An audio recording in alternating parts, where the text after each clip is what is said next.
But now let's go to the other side of the bay, talking about a team that didn't do bad at all this year. No. The 13-3 49ers.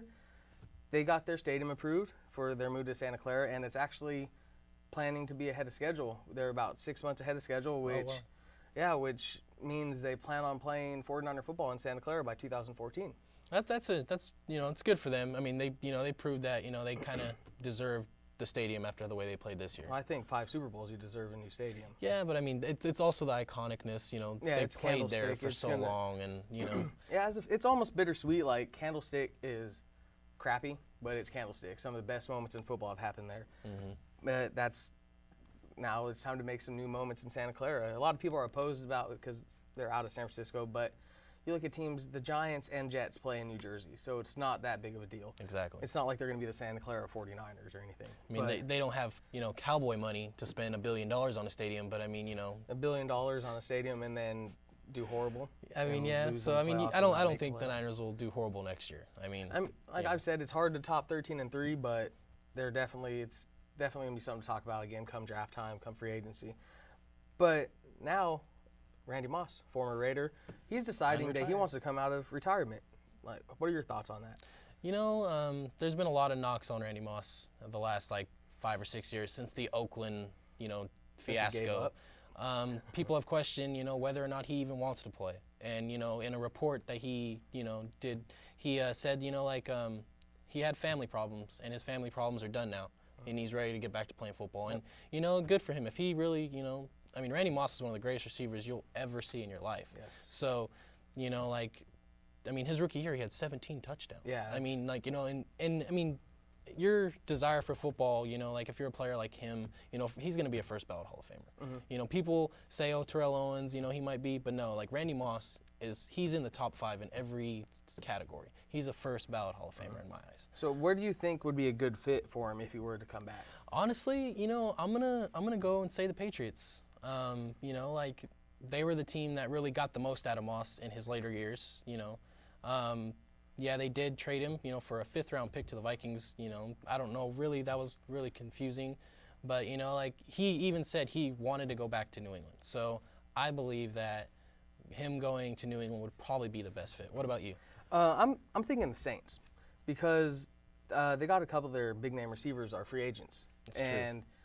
They're going to want to give money to Breeze. You're not going to want Drew Brees to go anywhere, and that might rub Colston's the big Marcus receiver. Colston. That's up for free agency. That might rub him the wrong way, and he might want to try different options. So, Drew Brees with Randy Moss, 6,000 yards next season. It's almost a dream pairing. But let's switch gears again and go into last week. Me and Kyle talked about our bold predictions, and you actually sent a couple of them in. Yes, I did. So why don't you, since you're here, why don't you just tell them what your prediction is for 2012? Well, my boldest prediction is this: the Carolina Panthers will make the playoffs next year. And I say this because, they will have a better defense than they did this year. Their offense was unbelievable. You have Cam Newton, a rookie quarterback, throwing for that many yards, scoring that many touchdowns. They're going to put up points no matter what. They just have to try to slowly rebuild that defense. And I think next year you're going to see a lot of progress. And I think they're going to surpass the Falcons. I don't think they're going to be on quite the Saints level yet, but I think they're going to give, the Falcons a good – they'll make the wild card. Yeah, I really do believe they'll make the wild card. I think if they had a better defense, they would have been in the playoffs this year. Like you said, Cam Newton had great numbers. Steve Smith had good numbers. It was they tripled their wins from last year. They only won 2 games last the year before last, but still that's but with one a rookie player, quarterback rookie quarterback with no defense. no defense. It's amazing to see what really one player can do. Yeah, and speaking of, we have some more predictions that were sent in through Facebook and Twitter. Cody Latif, he predicted that the Browns are going to go in the Super Bowl. Now, I don't know. I'm assuming it's him just being kind of sarcastic because it's bold. It's bold. It ain't going to happen, but it's bold. And then what else do we have down here? We got Matt Reich. Why don't you tell him what Matt Reich predicts the 49ers playing the Bengals in Super Bowl 47. The Niners beating the Eagles in the NFC Championship game 24-20. And the Bengals beating the Ravens 17-13 in the AFC title game. That's bold in the aspect coming from the AFC, because I don't really see a team beating the Ravens. That is my AFC pick to go to the Super Bowl. Ravens. Yeah, the only way the Ravens won't make it to the Super Bowl is if the Ravens beat the Ravens or Billy Cundiff beats the Ravens. Yeah. You know, they just, I mean, it's going to be pretty much Ray Lewis's last hurrah, and I think, you know, his last hurrah, and they're going to, you know, they're going to get in there and they're going to get it done. They're going to make the Super Bowl. Yeah, I mean, hey, my Niners in the Super Bowl, I'm cool with it. But the Bengals, that's just kind of a head scratcher. It's bold. It's bold, and that's what this segment's about. Yeah, they had a good season. Like, it is a bold statement. I mean, these aren't really supposed to make sense. It's everybody does it. And then my former boss, Randy Kalina, he said the Dolphins will get Peyton Manning and win it all in 2012. Bold. Very bold. Peyton Manning's going to want to go to a place that's structured to win now. But, again, like we said, it's all about bold predictions. And, hey, if he could help the fish, I mean, and if they could afford him, why not? Yeah. And the last prediction we have here is from Andrew Kirk, and he predicts that the 49ers will have 4 primetime games next year, 2 on Monday night, 1 on Sunday night, and 1 on Thursday night. I mean, it's bold, but it really could happen. It's possible. It is highly possible. The way they played this year, it's very possible that they can actually get those primetime games. Yeah, I mean, I see 3. I see 2 Monday night and a Sunday night game. I don't see that Thursday night football game in there. But I mean, for any team to get 4 primetime games, that's a quarter of your schedule. Yeah. But I definitely see them having maybe 3. I'll go with 2 Monday nights and 1 Sunday night game. But yeah, very bold. Mm-hmm. So those are some of the bold predictions. We had a bunch more, but obviously we can't cover them all. So for this week's fan interaction, we're talking NBA All-Star snubs. So go down to our Facebook and Twitter and submit your NBA All-Star snubs. And while we're on the topic, who do you think got snubbed in the voting for as a reserve? I mean, I have 2, but the main snub for me is Monte Ellis. Rudy Gay, I think, deserved to be there. I think he deserved to be there ahead of Dirk Nowitzki. But Monte Ellis is averaging 22 points a game and 6 assists. And he's averaging 27 points in this month alone. I mean, he had that 48-point game a few nights ago. I mean, he is playing great basketball.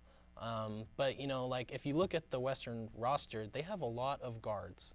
You know, so there isn't a lot of room for them to get in there. Heavy. Yeah, so it's like, I think he got snubbed. I think Nowitzki shouldn't have been in there, but I think Rudy Gay should have took Nowitzki's spot. But, you know, the biggest one to me is Monte Ellis. What about you? I'd have to say DeMarcus Cousins. I know a lot of people are like, you're a Kings fan, blah, blah, but if you've been watching, which I don't blame you if you haven't, but if you've been watching them, ever since his issues got resolved with the coaching and how ever since Paul Westphal was fired, he has become almost every night a solid double-double guy. Yeah. He has become a force, and he's been playing better than he's played in his short career. Like, he looks focused. If you watch the game on Thursday against the Thunder, he was intense. He was hustling on every play. He was just going insane. I mean, this season he's been averaging 16 points and 11 rebounds per game, but he's only been playing in about 30 minutes of each game. You know, that's and then with those numbers, and the Kings are one of the lowest scoring teams in the NBA. Yeah. And if you're putting up 16 points when your team scores 89 a game, that's saying something. And that deserves consideration. Yeah, it definitely does.